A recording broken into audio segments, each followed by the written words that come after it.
Le but de cet exercice est de montrer que pour tout ensemble infini x, x fois n va être en bijection avec n. On sait que c'est le cas pour n, que n fois n c'est en bijection avec n, et en fait on peut le montrer pour tout ensemble infini.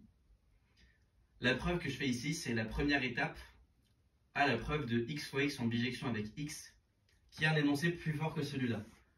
Parce que si j'avais x fois x qui était en bijection avec x, alors j'ai une injection de x fois n, que je vais noter avec une flèche comme ça, dans x fois x, qui est isomorphe à x.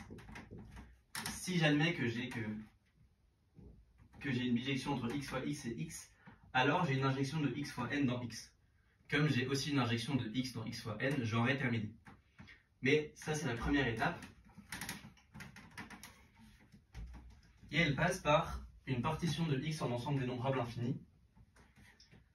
Donc, l'idée, c'est que si on partitionne x en ensemble dénombrable infini, si j'écris que x égale à union des fi, pour i dans un certain ensemble A, union disjointe, alors on a que x est équipotent à A fois n. Parce que tous les fi sont équipotents à n. Okay, à un élément de A et un élément de n, j'envoie l'élément nème de fi. Enfin de fa, pardon. Si j'ai des éléments A et I, j'associe. Donc je regarde l'application qui va de A fois n dans x, qui a AI associe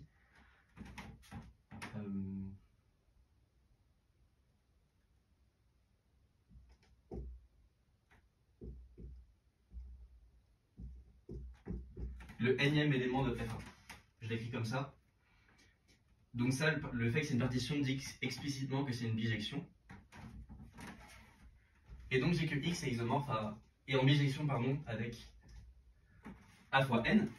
Et donc si je regarde ce qui se passe avec x fois n, je vois que x fois n est en bijection avec a fois n. Sauf que a fois n c'est en bijection avec a fois n, parce que n fois n c'est n.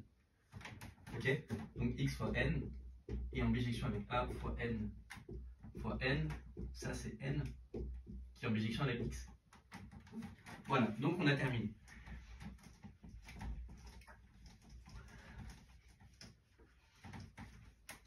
Pour partitionner un ensemble dénombrable infini, il y a plusieurs choses qu'on peut faire. La première, c'est de regarder ce que nous dit le théorème de Zermelo. Je sais que j'ai un bon ordre sur x. Je rappelle le théorème de Zermelo. Si j'ai un ensemble x quelconque, il existe un bon ordre dessus.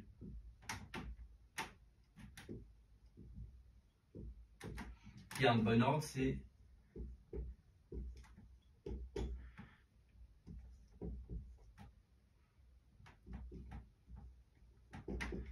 un ordre avec que toute partie admet un minimum, ou de manière équivalente, il n'existe pas de strictement décroissante. Par exemple, n avec l'ordre naturel, c'est un bon ordre. En général, on ne peut pas décrire les bons ordres parce qu'il y a besoin de l'axiome du choix pour créer les bons ordres. Et dès qu'on utilise l'axiome du choix, on ne sait pas du tout décrire les choses en général parce que ce n'est pas des preuves constructivistes. Donc, R par exemple, elle est un bon ordre, mais on ne sait pas du tout à quoi elle ressemble. En tout cas, elle ne ressemble pas du tout à l'ordre canonique.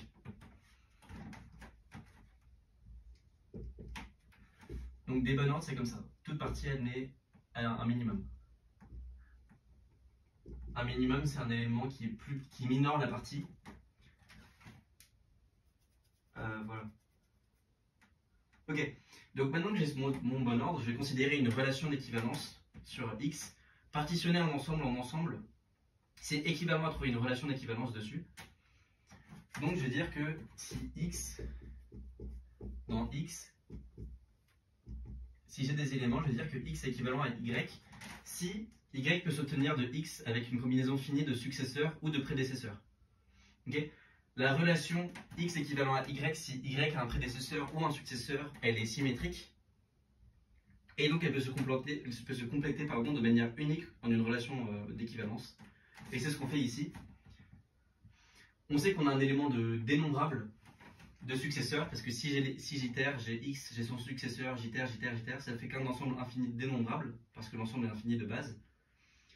Pareil si j'ai un prédécesseur, et donc la classe d'équivalence va être dénombrable.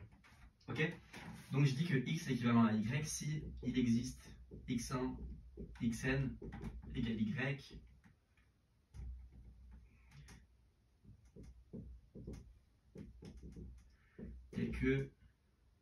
quel que soit i, xi plus 1, successeur ou prédécesseur